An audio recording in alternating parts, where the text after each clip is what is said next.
Hi welcome to எம்முஸ் world. இன்றைக்கி என்னென்னா மட்டன் கைமா உருண்டை குழம்பு தான் நம்ம செய்ய போகிறோம். ஸோ அது எப்படி செய்யுதுன்னு பார்க்கலாம் வாங்க.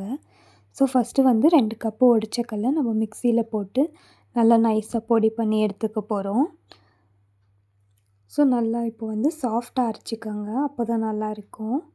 ஸோ இந்த மாதிரி நல்லா சாஃப்டாக அரைச்சதுக்கப்புறமா ஆனியன் ஆட் பண்ணிக்கோங்க, அதுக்கப்புறமா சில்லி ஆட் பண்ணிக்கோங்க, அதுக்கப்புறம் கொத்தமல்லி, கொரியாண்டர் லீஃப், அதுக்கப்புறம் ஜிஞ்சர் கார்லிக் உங்களுக்கு தேவையான கொஞ்சமாக போட்டுக்கோங்க, அதுக்கப்புறம் சோம்பு.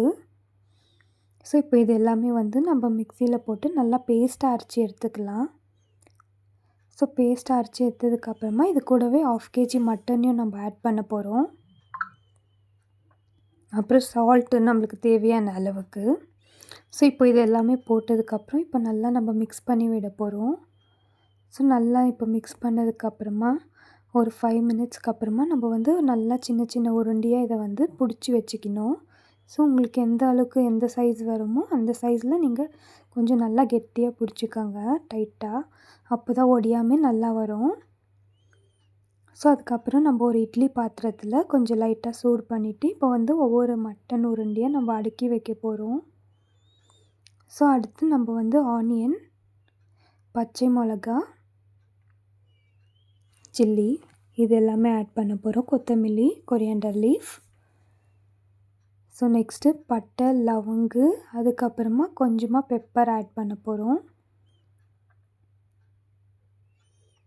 ஸோ இப்போ இது எல்லாமே ஆட் பண்ணதுக்கப்புறமா நம்ம கொஞ்சமாக ஜிஞ்சரும் கார்லிக், அதுக்கப்புறம் கேஷ்யூஸ் கொஞ்சம் ஆட் பண்ண போகிறோம்.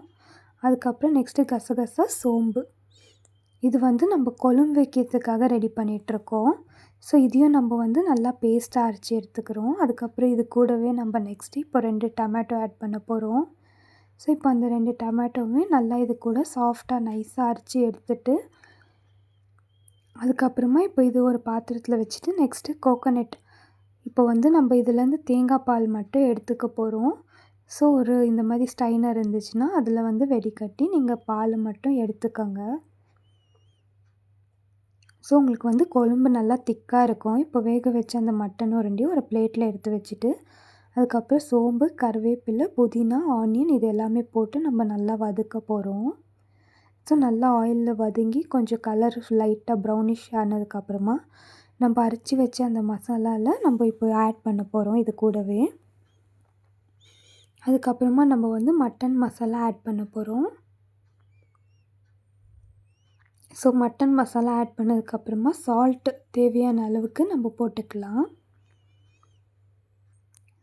So salt போட்டதுக்கப்புறமா garam masala. So கரம் மசாலாவும் போட்டுட்டு அதுக்கப்புறமா கொஞ்சமாக சில்லி பவுட்ரு போட்டுக்கலாம் நம்ம நெக்ஸ்ட்டு. ஸோ மஞ்சள் தூள். ஸோ இது எல்லாமே நம்ம இப்போ கலந்து விட்டுட்டு குழம்பு நல்லா கொதித்து வந்ததுக்கப்புறம் இப்போ நம்ம மட்டன் ஆட் பண்ண போகிறோம். ஸோ கொஞ்சமாக தண்ணியும் மிக்ஸ் பண்ணிக்கலாம் நம்ம. இப்போது மட்டன் எல்லாமே ஆட் பண்ண போகிறோம் நெக்ஸ்ட்டு. ஆட் பண்ணதுக்கப்புறமா நம்ம குழம்பு நல்லா கொதித்து வரணும் கொஞ்ச நேரம். ஸோ ஒரு 5 to 10 மினிட்ஸ் கொதிச்சதுக்கப்புறமா நம்மளுக்கு மட்டன் கைமா உருண்டை குழம்பு ரெடி ஆகிடும். ஸோ இந்த அளவுக்கு நல்லா வெந்து கலர் சேஞ்ச் ஆகிடும். அவ்வளோதான், இப்போ ரெடி. நீங்கள் சாப்பிட்டு எப்படி இருக்குன்னு ஒரு வாட்டி லைக்கு, ஷேர், கமெண்ட் எல்லாம் பண்ணுங்கள். தேங்க்யூ ஃபார் வாட்சிங்.